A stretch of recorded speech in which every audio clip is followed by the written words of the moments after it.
we have revisited September 12, 2018 by pushing this agreement forward for another 2 years.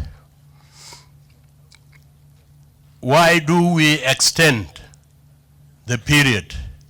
I think you need to know why we are extending.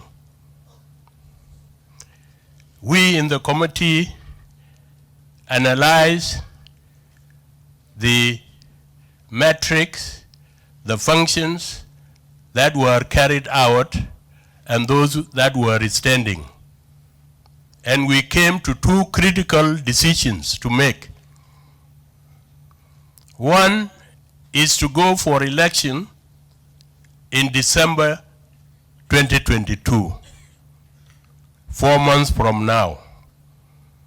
The second critical decision was to extend, because there are many voices that will say, oh, they are extending their life span in the government. Those were two critical decisions. And why they were critical? If we want to have a peaceful transition to a democratically elected government, there are benchmarks which we have not done. And I want to highlight them. One is the constitutional making process. We need a constitution that will define our system of government, that will define our constituencies, that will define the political space, that will define the rights of our citizens. So constitution is critical. And in our analysis, we found that it is the most consuming activity in the remaining tasks, 24 months. That's why we pick it at that. So it's critical. The second one, which is also as critical as constitution, is the unification of our forces. Why do we want to unite our forces? We want to separate forces from politics so that they become non-partisan. That is very important. But more important also is that if you don't unify these forces, you cannot conduct free, fair, and peaceful, credible elections.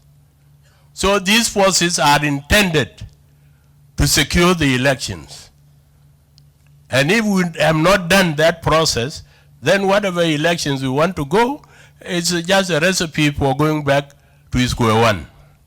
And I think none of us would like to go back there. So this is very critical, and I think we are making progress. Maybe this month or next month we will graduate and unify the first batch. That will be a progress indeed. We have all these things we have identified as not being implemented. They need resources. And with our resources, we will go back to square one. So how do we get the resources needed for the implementation? Sometimes they connected with political will. I appealed to the executive and to the legislature to find this money, this elusive money, to complete this chapter of implementing this agreement so that we transit to free, fair election thereafter. So we have a budget that is under discussion now. we should put our heads together, apportion money for this purpose. Otherwise, if we don't do it, then also we will be we will go back to square one. The other issue, which is important, is that we have the whole art groups. Rome initiative is ongoing. We want that Rome initiative to be concluded successfully so that we have a comprehensive peace agreement, so that there will be no people in the forest to disturb us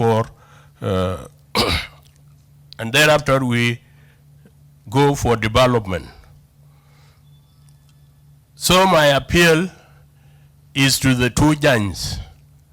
When we were in peace talks in Addis Ababa, the foreign minister of Ethiopia divided us into two. There were two giants, the IG and the IO. So if they didn't agree on any proposal, then we don't move forward.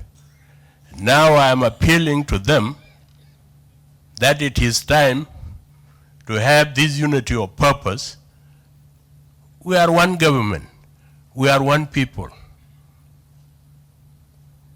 If we don't resolve our differences, then the future will be very bleak. And this generation of ours will be blamed. So we appeal to you that whatever differences we have in the implementation of the agreement, we should always resort to the negotiating table and find a solution to those differences.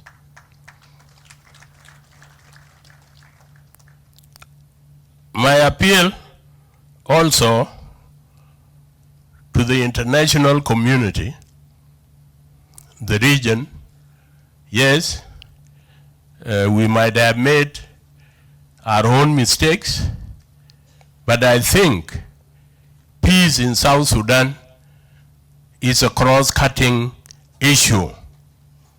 And if you let us be in war, then your interests in one way or the other in the region will also be affected, and you will be managing crisis. So support us. Don't give us guns. Give us medicines. Give us scholarships. What is making things difficult for South Sudan is lack of education. Over 70% are uneducated. How do you compare them with those in the West if they are not to be lifted? So sanctions us in certain areas, but support us in certain areas. Okay? Otherwise, you let us alone, then that's where we will look inward to ourselves. And finally, the political space is necessary, is important. And to my brother Deng, he was calling for the unity of two giants. Then what does it mean? It means that we will have one-party government manipulating everything. Where is the democracy you are talking about?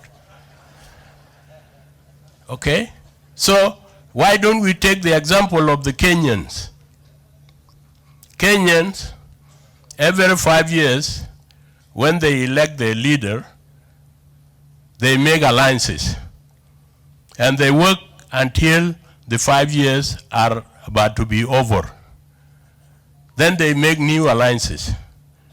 That's why you see Ruto is thrown away by Kenyatta, and Kenyatta is embracing Raila, why don't we try that experience?